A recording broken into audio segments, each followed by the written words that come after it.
ಎಲ್ಲರಿಗೂ ನಮಸ್ಕಾರ.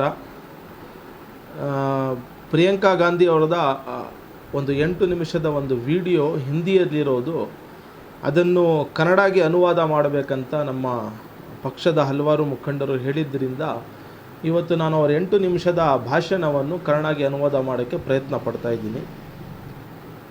ನೋಡಿ, ಆ 8 ನಿಮಿಷದ ವಿಡಿಯೋದಲ್ಲಿ ಪ್ರಿಯಾಂಕಾ ಗಾಂಧಿ, ಯಾರು ಪ್ರಿಯಾಂಕಾ ಗಾಂಧಿ ಅಂದರೆ ಈ ದೇಶಕ್ಕೆ ತಮ್ಮ ಪ್ರಾಣವನ್ನು ತ್ಯಾಗ ಮಾಡಿದ ರಾಜೀವ್ ಗಾಂಧಿ ಅವರ ಸುಪುತ್ರಿ ಪ್ರಿಯಾಂಕಾ ಗಾಂಧಿ ಆಗಿದ್ದಾರೆ. ಸೊ ಪ್ರಿಯಾಂಕಾ ಗಾಂಧಿ ಅವರು ಭಾಷಣದಲ್ಲಿ ಈ ದೇಶದ ಜನರ ಮುಂದೆ ತಮ್ಮ ದುಃಖವನ್ನು ಹೇಳಿಕೊಳ್ಳುವಾಗ ಹೇಳ್ತಾರೆ, ನೋಡಿ, ಹಿಂದಿನ BJP ಸರ್ಕಾರ ನನ್ನ ಹುತಾತ್ಮ ತಂದೆಯವರಿಗೆ ಅಪಮಾನಿಸುತ್ತದೆ. ದೇಶದ ಸಂಸತ್ತಿನಲ್ಲಿ ಅದೂ ನನ್ನ ಹುತಾತ್ಮ ತಂದೆಯನ್ನು ಅಪಮಾನಿಸುತ್ತಾರೆ. ನನ್ನ ಸಹೋದರನಿಗೆ ಮೀರ್ ಸಾದಿಕ್, ಮೀರ್ ಜಾಫರ್ ಎಂದು ಕರೆಯುತ್ತಾರೆ. ನನ್ನ ತಾಯಿಯನ್ನು ಅಪಮಾನಿಸುತ್ತಾರೆ. ನನ್ನ ಕುಟುಂಬದ ಬಗ್ಗೆ ಸಂಸತ್ತಿನಲ್ಲಿ ಅಪಮಾನಿಸುತ್ತಾರೆ. ಈ ದೇಶದ ಪ್ರಧಾನಮಂತ್ರಿಯವರು ಹೇಳುತ್ತಾರೆ, ಯಾಕೆ ನೀವು ನೆಹರು ಅವರ ಹೆಸರನ್ನು ಬಳಸಿಕೊಳ್ಳುವುದಿಲ್ಲ ಅಂತ. ಅವ್ರದ್ದೇ ಪಕ್ಷದ ಒಬ್ಬ ಮುಖ್ಯಮಂತ್ರಿಯವರು ನನ್ನ ಸಹೋದರನ ಪಿತೃತ್ವದ ಬಗ್ಗೆ ಪ್ರಶ್ನಿಸುತ್ತಾರೆ. ನನ್ನ ಎಲ್ಲ ಪರಿವಾರದವನ್ನು ಅಪಮಾನಿಸಿ ಕಾಶ್ಮೀರಿ ಪಂಡಿತ್ಗಳ ಪದ್ಧತಿಗಳ ಬಗ್ಗೆ ಅಪಮಾನಿಸುತ್ತಾರೆ. ಆದರೆ ಇವರ ಮೇಲೆ ಯಾವುದೇ ರೀತಿಯಾದ ಕ್ರಮ ಆಗುವುದಿಲ್ಲ, ಇವರ ಮೇಲೆ ಯಾವುದೇ ರೀತಿಯಾದ ಕೇಸು ದಾಖಲಾಗುವುದಿಲ್ಲ, ಇವರಿಗೆ ಶಿಕ್ಷೆಯಾಗುವುದಿಲ್ಲ, ಇವರಿಗೆ ಸಂಸತ್ತಿನಿಂದ ಹೊರಹಾಕಲಾಗುವುದಿಲ್ಲ, ಇವರಿಗೆ ನೀವು ಮತ್ತೆ ಎಲೆಕ್ಷನ್ಗೆ ಸ್ಪರ್ಧಿಸುವಂತಿಲ್ಲ ಅಂತ ಹೇಳುವವರು ಯಾರೂ ಇಲ್ಲ. ಪ್ರಿಯಾಂಕಾ ಗಾಂಧಿಯವರು ದುಃಖದಿಂದ ಪ್ರಶ್ನಿಸುತ್ತಾರೆ. ಒಬ್ಬ ವ್ಯಕ್ತಿಯನ್ನು, ಒಬ್ಬ ಪರಿವಾರವನ್ನು ಇನ್ನು ಎಷ್ಟು, ಯಾವ ಮಟ್ಟಿಗೆ ಅಪಮಾನವನ್ನು ಮಾಡುತ್ತೀರಾ? ಇದೇನಾ ಈ ದೇಶದ ಪರಂಪರೆ? ಇದೇನಾ ನನ್ನ ದೇಶದ ಪರಂಪರೆ? ನಮ್ಮ ಪರಿವಾರವಾದದ ಬಗ್ಗೆ ಪ್ರಶ್ನಿಸುವರು. ಹಾಗಾದರೆ ಭಗವಾನ್ ರಾಮ್ ಯಾರು? ಭಗವಾನ್ ರಾಮ್ ಅವರು ವನವಾಸಕ್ಕಾಗಿ ಹೋದಾಗ ಅವರ ಪರಿವಾರ ಸಮೇತ ಅವರು ಹೋದರು. ಹಾಗಾದರೆ ಭಗವಾನ್ ರಾಮ್ ಅವರು ಪರಿವಾರವಾದಿನ? ಪಾಂಡವರು ಪರಿವಾರವಾದಿನ? ಅವರು ತನ್ನ ಪರಿವಾರದ ಸಂಸ್ಕಾರಗಳಿಗಾಗಿ ಹೋರಾಟವನ್ನು ನಡೆಸಿದವರು.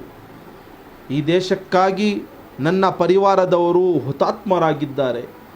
ತನ್ನ ರಕ್ತವನ್ನು ಈ ದೇಶಕ್ಕಾಗಿ ಕೊಟ್ಟಿದ್ದಾರೆ. ಈ ದೇಶದ ತಿರಂಗದಲ್ಲಿ ನನ್ನ ಕುಟುಂಬದ ರಕ್ತ ಇದೆ. ಈ ದೇಶದ ಭೂಮಿಯಲ್ಲಿ ನನ್ನ ಕುಟುಂಬದ ರಕ್ತ ಇದೆ. ಈ ದೇಶದ ಪ್ರಜಾಪ್ರಭುತ್ವವನ್ನು ಎತ್ತಿ ಹಿಡಿಯುವುದರಲ್ಲಿ, ಈ ದೇಶದ ಪ್ರಜಾಪ್ರಭುತ್ವವನ್ನು ಇಷ್ಟು ಗಟ್ಟಿಯಾಗಿ, ಇಷ್ಟು ಬಲಿಷ್ಠವಾಗಿ ಮಾಡುವುದರಲ್ಲಿ ನನ್ನ ದೇಶದ ತ್ಯಾಗ, ನನ್ನ ಕುಟುಂಬದ ತ್ಯಾಗ ಮತ್ತು ನನ್ನ ಕುಟುಂಬದವರ ರಕ್ತ ಇದೆ. ನಮ್ಮ ಬಗ್ಗೆ ಅವಹೇಳನಕಾರಿ ಪದಗಳನ್ನು ಬಳಸಿ, ನಮ್ಮ ತ್ಯಾಗ ಬಲಿದಾನವನ್ನು ಪ್ರಶ್ನಿಸಿ, ನಮ್ಮ ವಿರುದ್ಧ ಸಂಸ್ಥೆಗಳನ್ನು ನಮ್ಮ ಹಿಂದೆ ಹಾಕಿ, ನಮ್ಮನ್ನು ಅಪಮಾನಿಸಿ ಮತ್ತು ನಮ್ಮನ್ನು ಹೆದರಿಸುವ ಕನಸು ಯಾರು ಇಟ್ಟಿದ್ದಾರೋ ಅವರು ತಿಳಿದುಕೊಳ್ಳಬೇಕು, ನಾವು ಹೆದರೋರಲ್ಲ. ನಾವು ಈ ದೇಶಕ್ಕಾಗಿ ಇನ್ನೂ ಗಟ್ಟಿಯಾಗಿ ನಿಲ್ಲುತ್ತೇವೆ. ಈ ದೇಶದ ಪ್ರಜಾಪ್ರಭುತ್ವದ ಉಳಿವಿಗಾಗಿ ನಾವು ಇನ್ನೂ ಗಟ್ಟಿಯಾಗಿ ನಿಲ್ಲುತ್ತೇವೆ. ನೀವು ನೀಡುತ್ತಿರುವ ಹಿಂಸೆಯಿಂದ ನಾವು ಇನ್ನೂ ಬಲಿಷ್ಠರಾಗುತ್ತಿದ್ದೇವೆ. ಕಾಂಗ್ರೆಸ್ ಪಕ್ಷ ಈ ದೇಶದ ಸ್ವಾತಂತ್ರ್ಯಕ್ಕಾಗಿ ಹೋರಾಡಿರುವ ಪಕ್ಷ ಆಗಿದೆ. ಇವತ್ತು ಸಹ ನಾವು ದೇಶದ ಸ್ವಾತಂತ್ರ್ಯಕ್ಕಾಗಿ ಹೋರಾಡುತ್ತಿದ್ದೇವೆ. ಇನ್ನು ಮುಂದೆಯೂ ಸಹ ನಾವು ಹೋರಾಡುತ್ತೇವೆ. ಪ್ರಿಯಾಂಕಾ ಗಾಂಧಿಯವರು ಪ್ರಶ್ನೆ ಮಾಡ್ತಾರೆ, ಅವರು ಕೇಳ್ತಾರೆ, ನಾನು ಕೆಲವೊಮ್ಮೆ ಯೋಚನೆಯನ್ನು ಮಾಡುತ್ತೇನೆ. ಆ ಯೋಚನೆ ಏನು? ನನ್ನ ದೇಶದ ಜನ ಇದನ್ನೆಲ್ಲ ಯಾಕೆ ಗಮನಿಸುತ್ತಿಲ್ಲ? ನನ್ನ ದೇಶದ ಜನ ಯಾಕೆ ಇದನ್ನೆಲ್ಲ ನೋಡುತ್ತಿಲ್ಲ? ಈ ದೇಶದ ಎಲ್ಲ ಸಂಪತ್ತು ಲೂಟಿ ಹೊಡೆದು ಒಬ್ಬ ವ್ಯಕ್ತಿಗೆ ಹಸ್ತಾಂತರಿಸಲಾಗುತ್ತಿದೆ. ಕೆಲ ಕಾರ್ಪೊರೇಟ್ ವ್ಯಕ್ತಿಗಳಿಗೆ ನೀಡಲಾಗುತ್ತಿದೆ. ಇದು ಯಾರ ಸಂಪತ್ತು? ಇದು ರಾಹುಲ್ ಗಾಂಧಿಯವರ ಸಂಪತ್ತಾ ಅಥವಾ ಬೇರೆಯವರ ಸಂಪತ್ತಾ? ಇದು ಯಾರ ಸಂಪತ್ತೂ ಅಲ್ಲ. ಇದು ಈ ದೇಶದ ಸಂಪತ್ತು. ಇದು ಈ ದೇಶದ ಜನಸಾಮಾನ್ಯರ ಸಂಪತ್ತಾಗಿದೆ ಅಂತ ನಾನು ಹೇಳಕ್ಕೆ ಬಯಸ್ತೇನೆ. ಇವತ್ತು ಸಾರ್ವಜನಿಕ ವಲಯದ ಉದ್ಯಮಗಳು ಯಾರಿಗಾಗಿ ಸೃಷ್ಟಿ ಮಾಡಲಾಗಿತ್ತು? ಇವತ್ತು ಏನಾಗ್ತಾ ಇದೆ? ಇವತ್ತು ಈ ಸಾರ್ವಜನಿಕ ವಲಯದ ಉದ್ಯಮಗಳು ಅಂದರೆ PSUಗಳು ಇವತ್ತು ಬೇರೆಯವರಿಗೆ ಮಾರಾಟ ಮಾಡಲಾಗುತ್ತಿದ್ದಾರೆ. ಇದು ಯಾರಿಗಾಗಿ ಸ್ಥಾಪಿಸಲಾಗಿರುವ ಸಂಸ್ಥೆಗಳಾಯಿತು? ಇದು ಈ ದೇಶದ ಯುವಕರಿಗಾಗಿ, ಈ ದೇಶದ ಜನತೆಗಾಗಿ ಸ್ಥಾಪಿಸಲ್ಪಟ್ಟ ಈ ಒಂದು ವಲಯಗಳನ್ನು ಬೇರೆಯವರಿಗೆ ಹಸ್ತಾಂತರಿಸಲಾಗುತ್ತಿದೆ. ಈ ದೇಶದ ಜನ ಯಾಕೆ ಇದನ್ನೆಲ್ಲ ಗಮನಿಸುತ್ತಿಲ್ಲ? ಈ ದೇಶದ ಜನ ಈ ವಂಚನೆಯನ್ನು ಯಾಕೆ ನೋಡುತ್ತಿಲ್ಲ? ಇವತ್ತು ಗ್ಯಾಸ್ ಸಿಲಿಂಡರ್ನ ಬೆಲೆ ಎಷ್ಟಾಗಿದೆ? ಇವತ್ತು ಗ್ಯಾಸ್ ಸಿಲಿಂಡರ್ನ ಬೆಲೆ 400 ರೂಪಾಯಿಯಿಂದ 1100 ರೂಪಾಯಿ ಆಗಿದೆ. ರಾಹುಲ್ ಗಾಂಧಿಯವರು ಮಾಡಿದ್ದ ತಪ್ಪಾದರೂ ಏನು? ರಾಹುಲ್ ಗಾಂಧಿಯವರು 2 ಪ್ರಶ್ನೆಗಳನ್ನು ಕೇಳಿದ್ದು, ಆ 2 ಪ್ರಶ್ನೆಗಳಿಗೆ ಉತ್ತರಿಸದೆ ಅಹಂಕಾರಿ ರಾಜ, ಎಲ್ಲರಿಗೂ ಗೊತ್ತಿರುವ ಹಾಗೆ ಅಹಂಕಾರಿ ರಾಜ ಎಂದಿಗೂ ತನಗೆ ಪ್ರಶ್ನೆ ಮಾಡುವವರಿಗೆ ಉತ್ತರಿಸುವುದಿಲ್ಲ. ಅದರ ಬದಲಾಗಿ ಅಹಂಕಾರಿ ರಾಜ ಮಾಡುವುದು ಅವರ ಮೇಲೆ ಮುಗಿಬೀಳುವ ಕೆಲಸ ಮಾಡುತ್ತಾನೆ. ಇವತ್ತು ಇಂದಿನ ಸರ್ಕಾರ, ಪ್ರಧಾನಿಯವರು, ಅವರ ಮಂತ್ರಿಗಳು, ಸಂಸದರು ಒಬ್ಬ ವ್ಯಕ್ತಿಯ ಬಚಾವಕ್ಕಾಗಿ ನಿಂತಿದ್ದಾರೆ. ಆ ವ್ಯಕ್ತಿ ಯಾರಂದರೆ ಅದಾನಿ ಆಗಿದ್ದಾರೆ.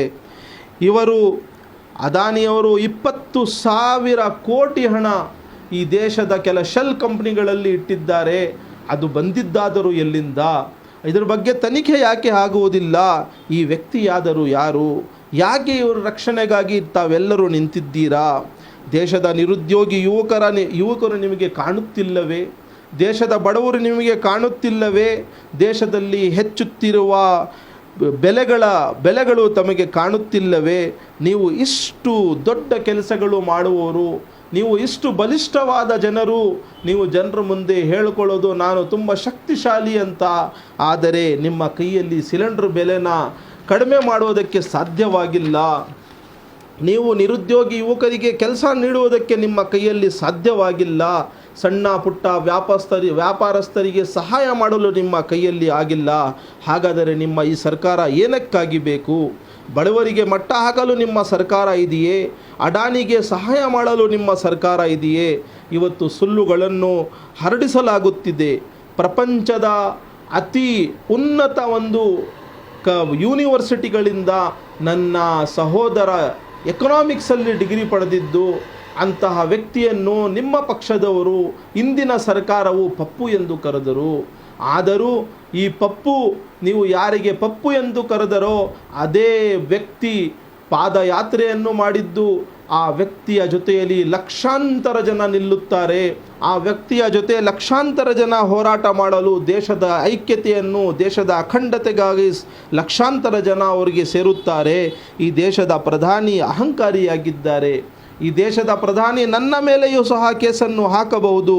ಈ ದೇಶದ ಪ್ರಧಾನಿ ಅಹಂಕಾರಿಯಾಗಿದ್ದು ಅವರು ಏನೂ ಸಹ ಕಾಣುತ್ತಿಲ್ಲ. ಈ ದೇಶದ ಹಿಂದೂ ಧರ್ಮದ ಪರಂಪರೆಯಾಗಿದೆ. ಅದು ಏನೆಂದರೆ ಅಹಂಕಾರಿ ರಾಜನ ವಿರುದ್ಧ ಜನರೇ ಉತ್ತರಿಸುತ್ತಾರೆ. ಇನ್ನು ಮುಂದೆ ಪ್ರಿಯಾಂಕಾ ಗಾಂಧಿಯವರು ಹೇಳುತ್ತಾರೆ, ನನ್ನ ಪರಿವಾರ ನನಗೆ ಹೇಳಿಕೊಟ್ಟಿರುವುದು ಒಂದೇ, ಈ ದೇಶವು ಮನಸ್ಸಿನಿಂದ ಹೇಳುತ್ತದೆ, ಈ ದೇಶವು ಮನಸ್ಸಿನಿಂದ ಕೇಳುತ್ತೆ, ಈ ದೇಶವು ಸತ್ಯದ ಪರ ನಿಲ್ಲುತ್ತದೆ. ಇವತ್ತು ನಾನು ಪತ್ರಿಕಾ ಮಾಧ್ಯಮದವರಲ್ಲಿ ಹೇಳಿಕೊಳ್ಳುವುದೇನೆಂದರೆ, ನನಗೆ ಎಲ್ಲವೂ ಗೊತ್ತು ಏನಂತ.